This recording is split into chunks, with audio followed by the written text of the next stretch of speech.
que le pantin de son instinct. Alma dans la sphère. Chapitre 17.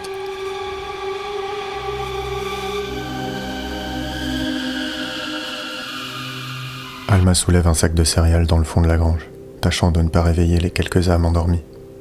Elle entend les lits rudimentaires séparés de simples panneaux de bois craquer sous le poids des occupants. L'un d'eux ronfle à faire trembler les planches. La jeune fille se dirige vers l'enclos des cochons, dans la première moitié de la bâtisse. Elle s'apprête à parler aux bêtes, comme elle en a l'habitude. Mais elle remarque une silhouette dans l'encadrement des deux grandes portes entr'ouvertes. Elle laisse tomber le lourd sac de céréales, incapable de le déposer avec délicatesse. Monsieur ? L'homme est en retrait, immobile. La lumière en contre-jour dissimule son visage. Il s'avance d'un pas. Les yeux d'Alma s'ajustent et elle tressaillit. C'est lui. Son cœur s'accélère. Est-ce bien lui ? Alma ? Dit-il. Alma Alyosha ? C'est toi ? Alma n'ose rien dire. Elle est tétanisée. C'est l'un des 3 hommes qui ont attaqué Jane. Elle en est certaine. Celui avec la mallette noire. Elle reconnaît son costume 3 pièces. Son aura. C'était il y a 3 ans, mais son visage est à jamais gravé dans son esprit. Comment connaît-il son nom ? Cela fait longtemps que je te cherche, Alma. Très longtemps. Ta mort va enfin laver l'honneur de ma famille. Comme il le dit, Thaddeus se demande de quelle famille il parle. Son oncle assassiné, sa mère atomisée. Il n'a plus de famille. Mais cette vengeance, c'est tout ce qui lui reste. Cette vengeance, c'est sa famille. Il dégaine son arme de service et la pointe sur Alma. Dans un réflexe, la jeune fille se protège de ses mains. Le temps s'arrête. Thaddeus est parfaitement immobile. Son regard est traversé d'émotions contradictoires. Ce moment, lui semble-t-il, est la conclusion de sa vie. Pourtant, il n'arrive pas à bouger. Tout mouvement lui est absolument impossible. Seule sa cage thoracique se soulève doucement au rythme de sa respiration. Alma est prostrée dans sa position, les mains devant son visage en protection. Elle essaye de se calmer. Elle est paralysée. Ses bras ne bougent pas d'1 centimètre. Thaddeus, planté devant elle, semble incapable de se mouvoir lui aussi. Elle se souvient avoir vécu cette situation en haut d'une falaise après avoir quitté la maison de sa mère. Elle n'avait plus qu'attendre. Sa liberté lui était revenue au bout d'un certain temps.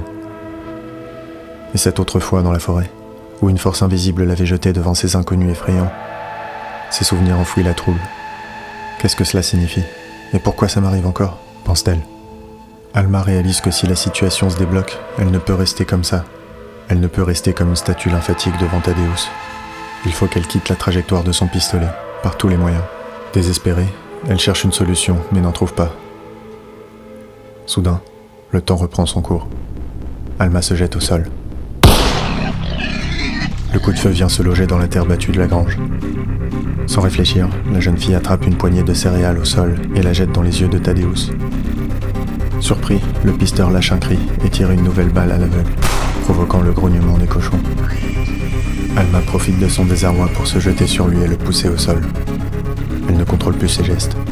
Elle n'est que le pantin de son instinct. Malgré la folie du moment, une question la hante. Est-ce vraiment son propre instinct ? Cette force qui l'anime, elle lui semble étrangère. Elle décide brusquement d'arrêter de penser et de sauver sa peau. Elle se rue hors de la grange et disparaît dans la forêt. Thaddeus se relève d'un coup. Il ramasse son pistolet et se précipite hors de la grange. Alma a disparu. Il essaye de se calmer et d'écouter les bruits de la forêt, mais il n'entend que le sang battre dans ses tempes.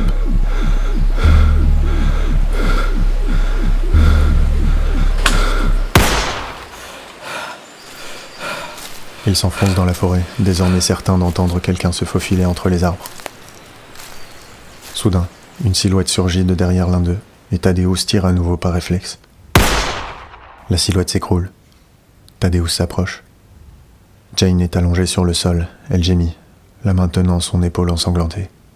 Le cœur de Thaddeus s'arrête. Ses pensées s'arrêtent. Alma disparaît momentanément de son esprit. Il s'agenouille à côté de Jane et marmonne des excuses. Celle-ci le dévisage, effarée.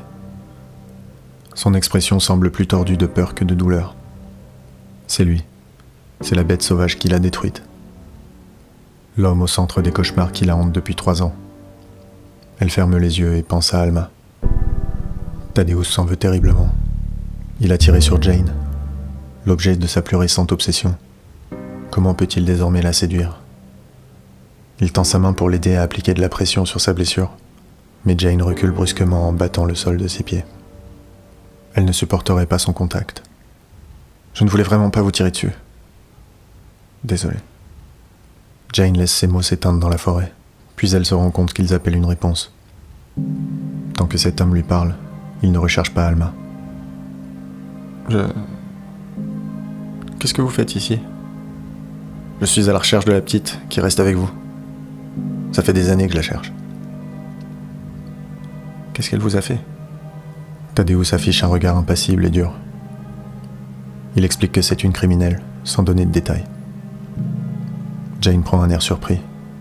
Elle laisse passer quelques secondes et alors que Thaddeus fait mine de se relever, elle s'exclame. « Jésus-Christ ressuscité! Vous m'avez déjà sauvé de l'enfer. Maintenant vous voulez me sauver d'elle, n'est-ce pas? Elle est impure. C'est pour ça que vous la voulez ?» Thaddeus secoue la tête. La purification avant la puberté est interdite par le Christ.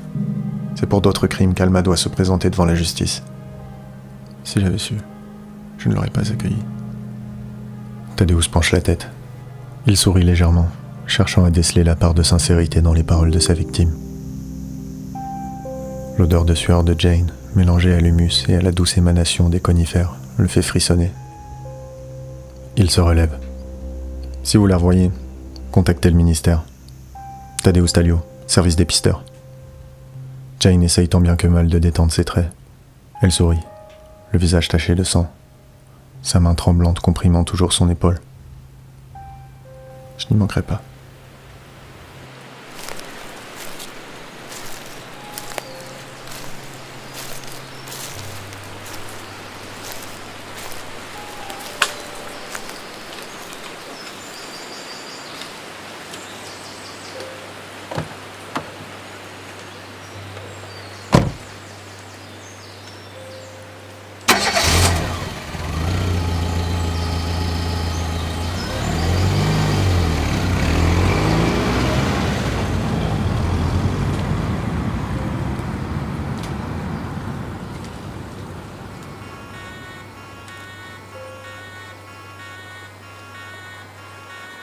Jane parvient à maîtriser ses tremblements.